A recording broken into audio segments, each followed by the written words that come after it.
Good afternoon, everyone. Dave here with the High Hilltops. Today's Monday, September the 10th, around 2 o'clock. We've had a rainy weekend. The rain finally just passed there around lunchtime, and we're out today to cut down that ash.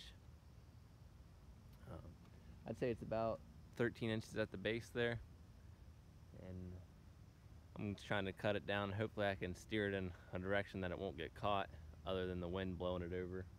I had another big ash just straight over the hill. I'll have to pull out with the tractor, but it broke off and leaned into the wedge of a cherry tree. That'll be fun to get out. But anyways, we're gonna go ahead and set y'all up.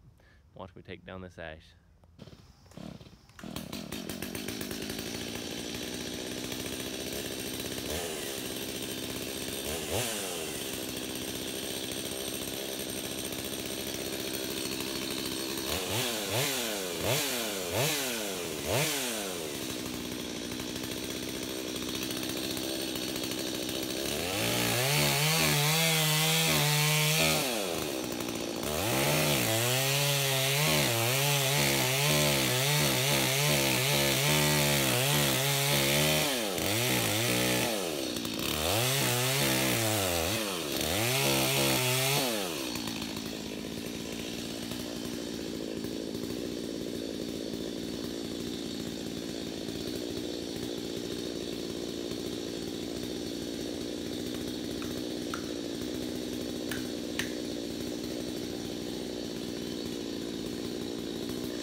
Guys, I went ahead and got the tree down, the stump sawed, and went ahead and counted the growth rings. Had 41 rings on it there. And wanted to go ahead and talk about my method, which didn't quite work out like I planned, but just wanted to put a back cut in it and a wedge to help guide it. But by the time I got to cutting out my my steering wedge, I guess you'd call it, my hinge broke. And it actually, because my wedge was still there in the front, you can probably see it started to pinch my saw, but it barber chaired there and still went where I wanted it to go, but didn't fall like I planned. That's brings up to my next point. If you all have a bunch of ash trees and you're going to cut them, my first thought process was, well, you know, they're standing, they're off the ground, they're going to weather better that way, and I'll just cut them up as they fall down. Well, then it started occurring to me that, you know, if one falls, one, you're not going to be able to control how it falls if it falls on its own compared to if you cut it. And secondly, if you do have to cut it or want to cut it, like in this case, they're pretty dangerous. Weston's getting me there, but they're kind of uncontrollable, you know, where they're going to break. Oftentimes they're weaker towards the bases like this, and you could see about 10-15 feet out in front of me, one of the limbs broke as soon as it touched another tree up there and fell down. They're just, to me, they're really dangerous. I'd cut them up as soon as you can, cut them down, or just be very cautious of it. Make sure you don't get yourself trapped in anything. But I'm gonna go ahead, cut this up, and take you along with me.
work anymore. He said one of these days you'll get out of these hills.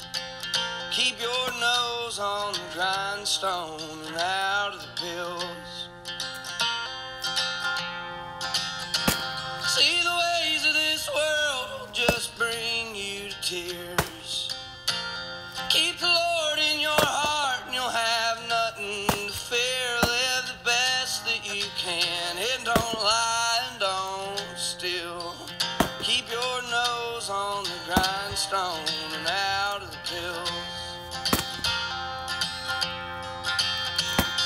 Well, Daddy, I've been trying, I just can't catch a break. There's too much in this world I can't seem to shake. But I remember your words, Lord, that bring me to chills. Keep your nose on the grindstone and out of the pills.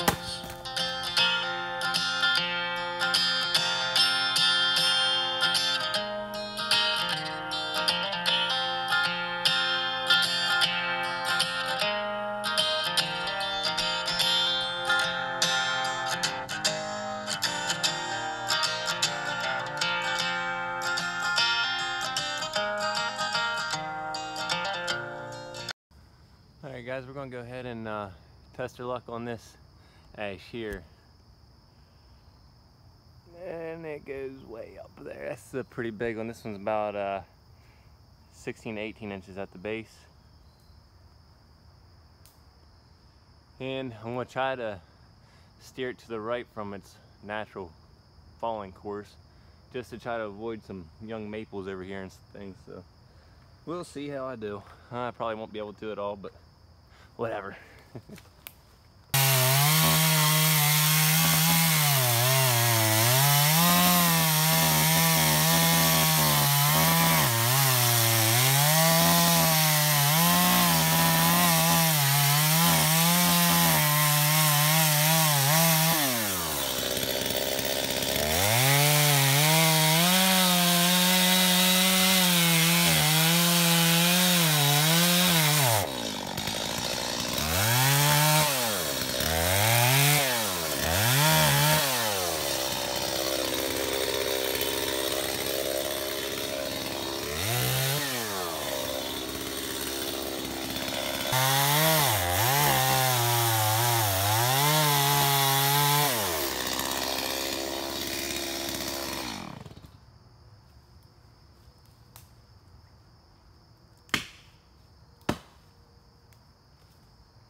Timber!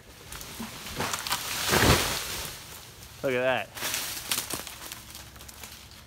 Another barber chair.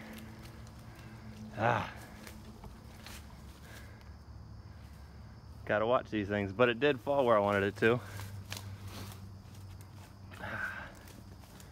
Maybe I'm not making a deep enough steering cut.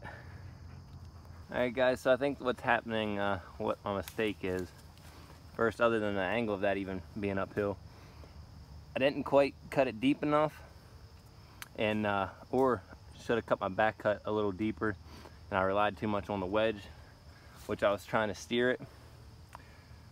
But anyways, I'm no professional, so I guess you'll end up with this. But I guess the biggest takeaway is make sure you can don't leave yourself in a situation where you can get pinned. I heard this one moving, so I was able to get back far enough, but it still takes you by surprise when it does something like this. This is about a 5-foot barber chair on it, and I had about 3 inches on the other side of hinge and about 1 inch on this side, but the grains just split right up before it broke the hinge. But anyways, I'm gonna get ready and finish sawing it up.